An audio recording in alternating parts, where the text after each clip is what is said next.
Hello students, welcome to eco with Shubham sir, जहाँ पढ़ते हैं आप इकोनॉमिक्स बहुत ही अलग अंदाज में। तो कैसे हैं आप सब? मैं आशा करता हूँ आप सब अच्छे होंगे और पढ़ तो रहे होंगे। आपके एग्ज़ाम है 1-2 दिन में।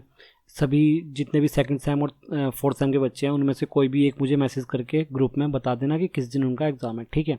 तो आइए स्टार्ट करते हैं आज का सेशन। आज का सेशन में जो पहला क्वेश्चन है वो पूछता है the slope of indifference curve is equal to. जो स्लोप होती है इंडिफरेंस कर्व वो किसके इक्वल होती है? वो मैंने आपको बताया था मार्जिनल रेट ऑफ सब्स्टिट्यूशन के इक्वल होती है। जब मैंने आपको क्या पढ़ाया था, इंडिफरेंस कर्व पढ़ाया था, तो मैंने ये चीज़ बताई थी कि मार्जिनल रेट ऑफ सब्स्टिट्यूशन होता क्या है, ठीक है, और ये इसके इक्वल होती है। ये चीज़ मैंने आपको वहाँ पर बताई थी अच्छे से, ठीक है। मैं आज थोड़ा जल्दी जल्दी पढ़ाऊँगा, मैं ज़्यादा टाइम नहीं लगाऊंगा, ठीक है। ये चीज़ें आपको नॉर्मल है तो ये चीज़ तो पता होगी। जो चीज़ नहीं पता है वो मैं आपको बताऊंगा, ठीक है। Why is the indifference curve convex to origin.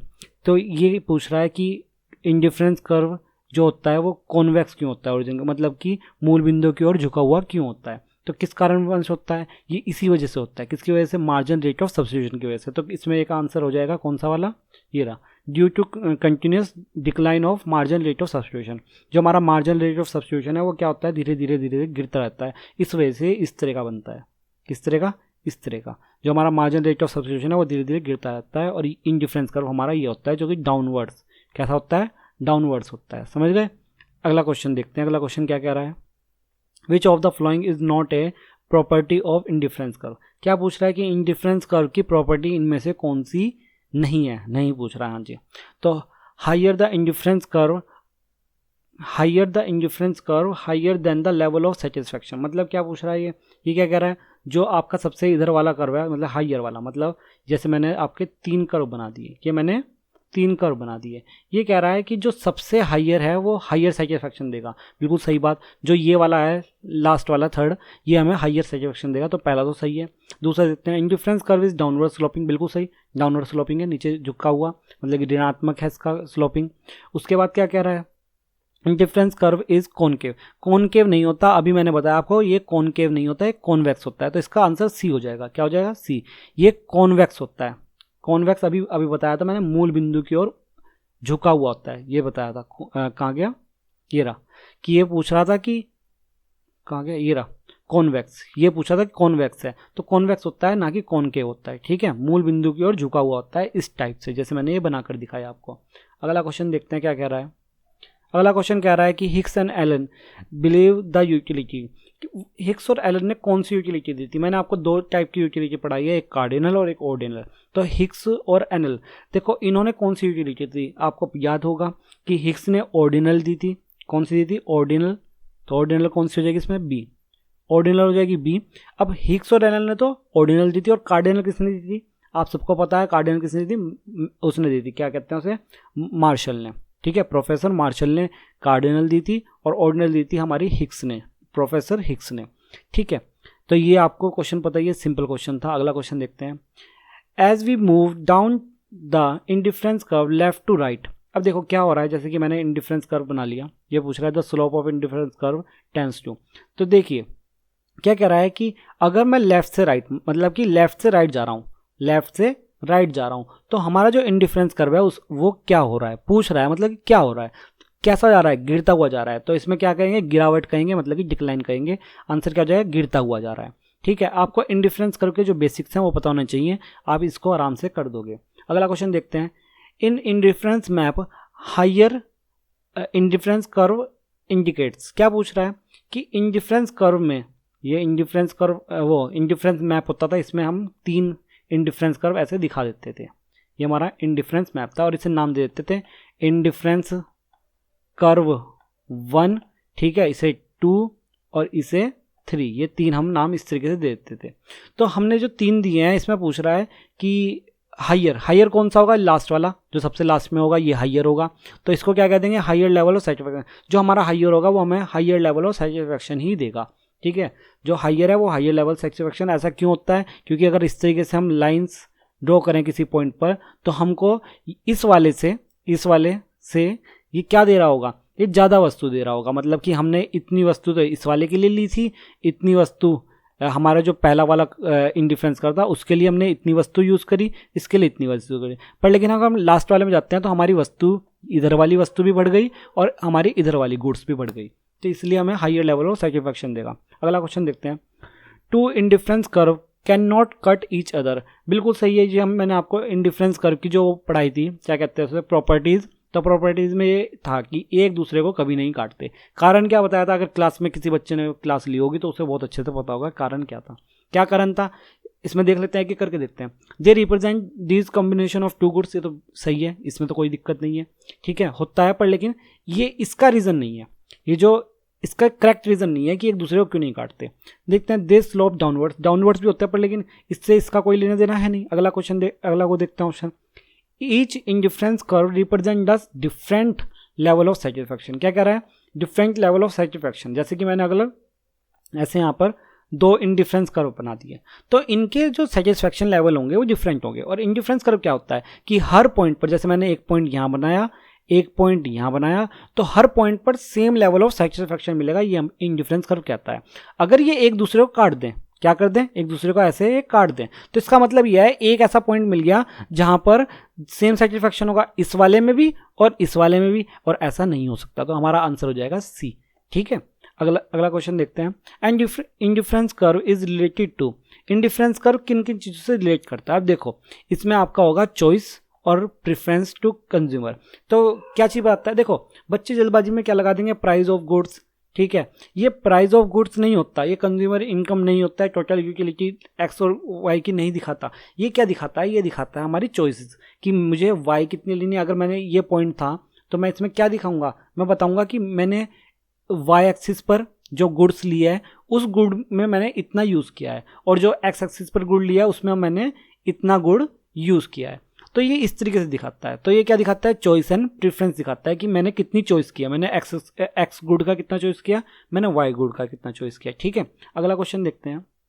N indifference curve slope down toward right since more of one commodity and less of another result. ये क्या पूछ रहा है कि उदासीन वक्र का ढलान दाहिनी और नीचे की ओर, मतलब दाहिनी से नीचे की ओर होता है क्योंकि एक वस्तु की अधिक मात्रा तथा दूसरी वस्तु की कम मात्रा का परिमाप है। ये मतलब कि इसके अकॉर्डिंग है। अब ये पूछ रहा है कि क्या होता है, देखो सिंपल सी मैंने आपको बात बताई।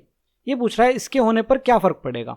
अगर मैं यहाँ था इस इंडिफरेंस कर्व पर और मैं ऐसे झुककर यहाँ चला गया, अकॉर्डिंग टू क्वेश्चन मैंने क्या करा, मैं राइट, यहाँ पे इंग्लिश में कुछ गलत है क्या, वक्त ढलान दाहिनी और नीचे की ओर, मतलब कि राइट की तरफ झुका हुआ होता है, सही है कि राइट की तरफ झुका हुआ होता है। अब राइट की तरफ झुका हुआ है, तो जैसे मैं इस पॉइंट पर था और मैं इस पॉइंट पर आ गया, तो क्या होगा, क्या चीज़ सेम रहेगी इस पर, ये वाला ए पॉइंट है और ये वाला बी पॉइंट है, तो इन दोनों पॉइंट्स में क्या चीज़ सेम होगी, आप खुद बताइए। हमारा जो सेटिस्फैक्शन होगा वो सेम होगा। तो आंसर क्या हो जाएगा, आंसर हमारा डी हो जाएगा। क्या हो जाएगा, डी, कि सेम सेटिस्फैक्शन मिलेगा। ये हमने इंडिफरेंस कर्व में पढ़ा है। अगला क्वेश्चन देखते हैं। As the price of coffee rise so make the demand of T.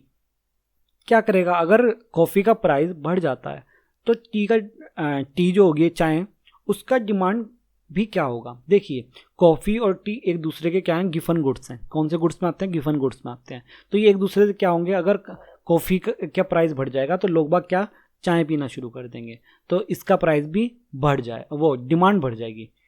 अगर प्राइस किसका बढ़ा, कॉफ़ी का बढ़ा, तो कॉफ़ी लोग नहीं लेंगे, क्या लेंगे, टी लेंगे, तो टी की डिमांड खुद ब खुद बढ़ जाएगी। तो हमारा हो जाएगा राइस, ठीक है। अगला क्वेश्चन देखते हैं। What approach is use to determine the elasticity of demand. Elasticity of demand जो है वो कौन सी अप्रोचेज में आती है। पॉइंट मेथड, बिल्कुल सही है, पॉइंट मेथड भी होता है इसका, ठीक है।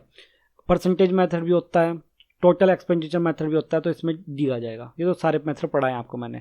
जो इलास्टिसिटी ऑफ डिमांड की वीडियो है उसमें आपको ये सारी चीज़ें मिल जाएगी, ठीक है। आगे देखते हैं, आगे क्वेश्चन में। What the following condition are meet total utility is at a peak. अब देखो ये क्वेश्चन मैंने आपको पहले भी कराया है कि हमारी टोटल यूटिलिटी सबसे ज़्यादा क्या कब होगी। आपको याद होगा इस तरीके से वाला क्वेश्चन में कराया था कि एक बार ये टोटल यूटिलिटी का है, एक ये वाला होता था, और एक ऐसे ही कर्व क्या होता था, एक ऐसे ही कर्व निगेटिव में चला जाता था, ठीक है। 3 कर्व कराए थे उसमें। तो ये क्या पूछ रहा है, ये पूछ रहा है कि टोटल यूटिलिटी कब। ये जो मैंने और ऑब्जेक्टिव की जो मैंने और बहुत सारी वीडियो लिया उसमें एक में ये बहुत सारे क्वेश्चन इस टाइप के थे। तो टोटल यूटिलिटी कब होगी, मैक्सिमम। तो कब होगी? जब आपकी मार्जिनल यूटिलिटी जीरो हो जाएगी। क्या हो जाएगी? मार्जिनल। कौन सा ऑप्शन है? ये रहा, पहला ही ऑप्शन है। तो मार्जिनल यूटिलिटी जब जीरो हो जाएगी तो हमारा मार्जिनल यूटिलिटी जीरो होगी तो हमारी जो टोटल यूटिलिटी है वो पीक पर होगी, मतलब मैक्सिमम होगी। मैंने आपको बताया था। कैसे कैसे बताया था? जैसे कि मेरे मान लीजिए पहले 10 थी, ठीक है, फिर ऐसी बढ़ते बढ़ते 26 हो गई, और फिर 26 से क्या रही? 26 ही रही, मतलब अगली भी 26 रही। तो ऐसी कंडीशन में क्या होगा? हम इसका मार्जिन निकालेंगे। मार्जिन कैसे निकलता है? आगे वाले में से पीछे वाला माइनस कर देंगे, तो माइनस करके कितना आएगा? 26 में 26 गए 0, तो हमारी मार्जिनल यूटिलिटी कितनी निकली? 0 निकली। तो जब 0 होगी तो 26 ही होगी। फिर ये जब एक बार सेम हो जाता है फिर ये गिरनी शुरू होती है। गिरनी मतलब कि अब 26 से ये 22 हो जाएगी, ठीक है, क्या हो जाएगी? 22 हो जाएगी। ऐसे अब ये गिरनी शुरू हो जाएगी, ठीक है, समझ गए बात को? अगला क्वेश्चन देखते हैं। अगला क्वेश्चन क्या कह रहा है? इन दोनों उत्पादन में कई संयोजन प्रदर्शित करता है जो समान स्तर की संतुष्टि प्रदान करता है। तो कौन है इंडिफरेंस कर्व? है ये तो कोई क्वेश्चन था ही नहीं, ठीक है, कि हमारा सेम सेटिस्फैक्शन लेवल किसमें मिलता है? हमारा इंडिफरेंस कर्व में मिलता है, ये हमें पता ही है। अगला क्वेश्चन देखते हैं। When the price of commodities X decline increase the demand of goods Y. अब देखो क्या पूछ रहा है, ये अपोजिट है कि जैसे कि हमारा ये एक्स पर था, क्या था? ये एक्स था, और ये हमारा वाई गुड था। तो ये दो गुड है। क्या कह रहा है कि when the price of commodity x decline, मतलब कि एक्स के प्राइस क्या हो गए? घट गए। एक्स के प्राइस घट जाएंगे तो एक्स की डिमांड बढ़ जाएगी, डिमांड बढ़ जानी चाहिए। अब क्या कह रहा है कि increase the demand of Y. अब देखो अगर एक्स का प्राइस कम हो जाता है तो डिमांड किसकी हो जाएगी? एक्स की ज़्यादा हो जाएगी, और वाई पर उल्टा असर पड़ेगा। पर लेकिन देखो यहाँ क्या हो रहा है कि वाई की डिमांड भी बढ़ रही है। तो ये कौन से गुड्स होते हैं? ये हमारे कॉम्प्लीमेंट्री गुड्स होते हैं। और ये कौन से गुड्स होते हैं? जैसे कि आपकी bread and butter, bread and butter. अगर ब्रेड लेंगे तो बटर का खुद से बढ़ जाएगा, मतलब बटर की डिमांड भी बढ़ जाएगी क्योंकि ब्रेड पर ही बटर लगा के खाया जाता है। इसी तरीके से और भी एग्जांपल ले सकते हैं। अगर मोबाइल ज़्यादा बिकने लगे, भाई मोबाइल के प्राइस बढ़ गए हैं, या फिर मोबाइल ज़्यादा बिकने लगे, रुको रुको रुको, अच्छा हाँ, मोबाइल की अगर प्राइस कम हो गए तो मोबाइल ज़्यादा बिकेंगे, और ज़्यादा बिकेंगे तो उसके जो मोबाइल केसेस होते हैं वो भी ज़्यादा बिकेंगे। तो डिमांड किसकी बढ़ जाएगी? मोबाइल केसेस की बढ़ जाएगी। तो इस तरीके से हो जाएगा, ठीक है, ये इस तरीके से वाला क्वेश्चन हो जाएगा। कॉम्प्लीमेंट्री गुड्स होते हैं। अगला क्वेश्चन देखते हैं। When only one unit is utilised the following result is obtain. क्या पूछ रहा है कि जब केवल एक इकाई को उपयोग किया जाता है तो निम्न में से। अब जैसे क्या हुआ कि मैंने सिर्फ 1 गिलास पानी पिया, और 1 गिलास पानी पीने पर मुझे 10 की यूटिलिटी मिली। किसकी मिली? 10 की यूटिलिटी। तो मेरी टोटल यूटिलिटी कितनी हो जाएगी? 10 ही हो जाएगी। टोटल जो यूटिलिटी हो जाएगी वो मेरी 10 ही हो जाएगी। अब मैं अगर पूछूं मार्जिनल यूटिलिटी मेरी कितनी है, क्या पूछ रहा हूँ? Marginal utility, marginal utility. तो आप क्या बताओगे मार्जिनल यूटिलिटी कितनी है? कैसे बताएंगे? सिंपल सी बात है, पहले मेरी 0 थी, दोनों को माइनस कर देंगे, तो 10 माइनस 10 माइनस 0, और 10 माइनस 0 हो जाएगी कितनी? 10 हो जाएंगी। तो मेरी मार्जिनल यूटिलिटी टोटल यूटिलिटी क्या हो जाएगी? बराबर हो जाएगी। क्या हो जाएगी? बराबर हो जाएगी। तो हमारा आंसर आ जाएगा पहला। समझ गए बात को?